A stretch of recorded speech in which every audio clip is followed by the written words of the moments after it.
गरीब भाई की अमीर बहन। किशोर और पिद्दी दो भाई बहन थे।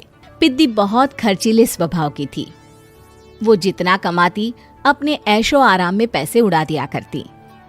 लेकिन किशोर समझदार था, घर को साथ लेकर चलना जानता था। अपनी बहन के जितना कमाता तो नहीं था, लेकिन फिर भी वो किसी तरह घर का खर्च चला लेता था।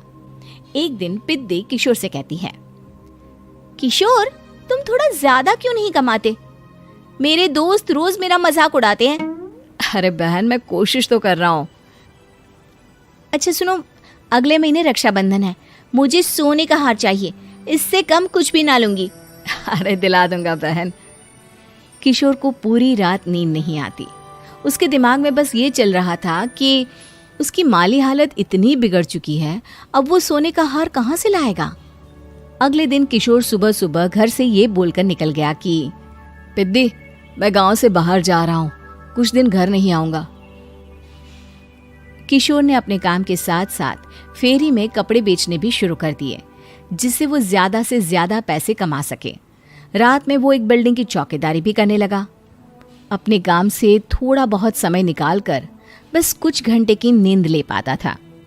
और कब वो कुछ दिन एक महीने में बदल गए और रक्षाबंधन भी आ गया, पता ही नहीं चला। लेकिन किशोर अभी तक घर वापस नहीं लौटा।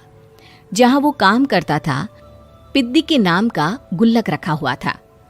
किशोर ने उस गुल्लक को फोड़ा और सारे पैसे इकट्ठा करके एक सोने का हार खरीद लिया। घर में पिद्दी किशोर का इंतजार कर रही थी। तभी किशोर आता है। कहाँ चले गए थे?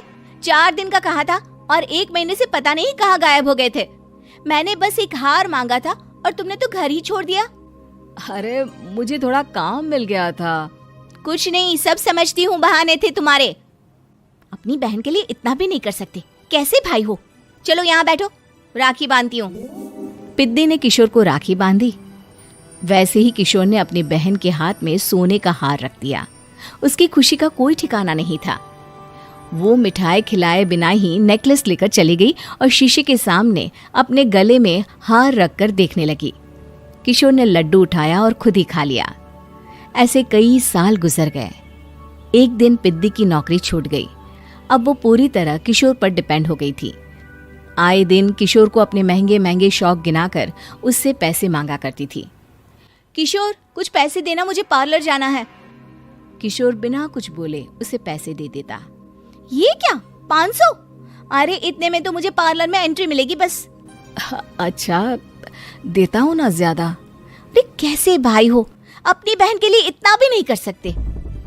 किशोर ने जेब से 2000 का नोट निकाला और उसे दे दिया। किशोर गरीबी में रह लेता था, लेकिन अपनी बहन को कभी कोई कमी नहीं होने देता था। बेटा, पिद्दी तुम्हारी बहन है, उसे कभी किसी चीज की कमी मत होने देना और उसका ध्यान रखना, क्योंकि भाई का फर्ज होता है अपनी बहन का ध्यान रखना।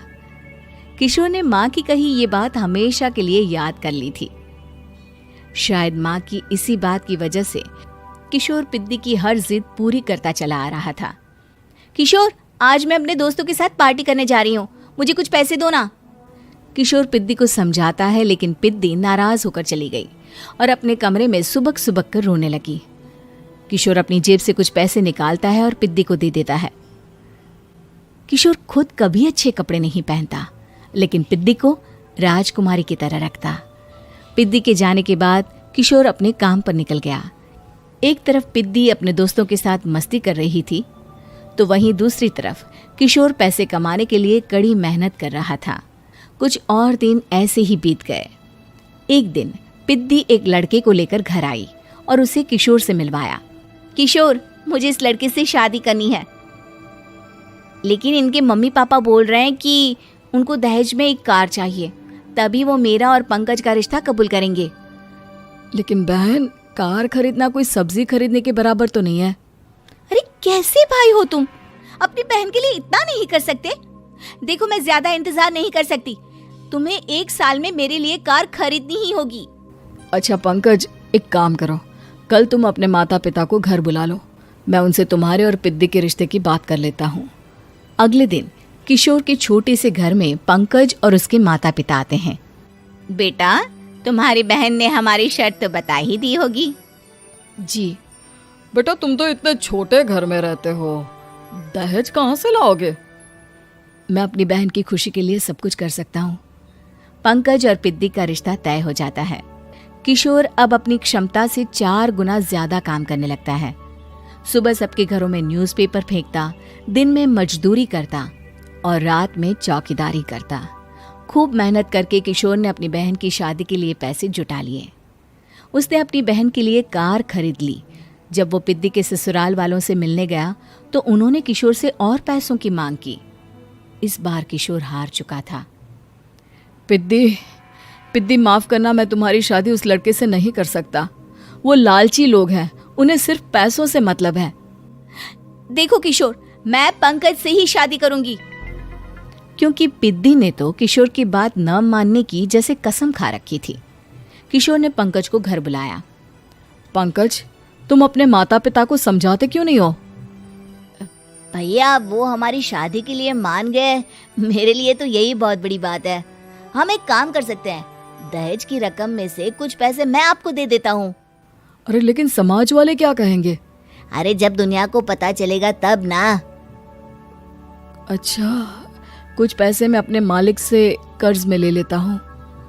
कुछ पैसे पंकज देता है, कुछ वो कर्जा लेता है और अपनी उम्र भर की कमाई वो अपनी बहन की शादी में लगा देता है। आखिर में पंकज और पिद्दी की शादी हो जाती है। पिद्दी की विदाई के बाद किशोर बिल्कुल अकेला पड़ जाता है। अब उसका कमाने में भी मन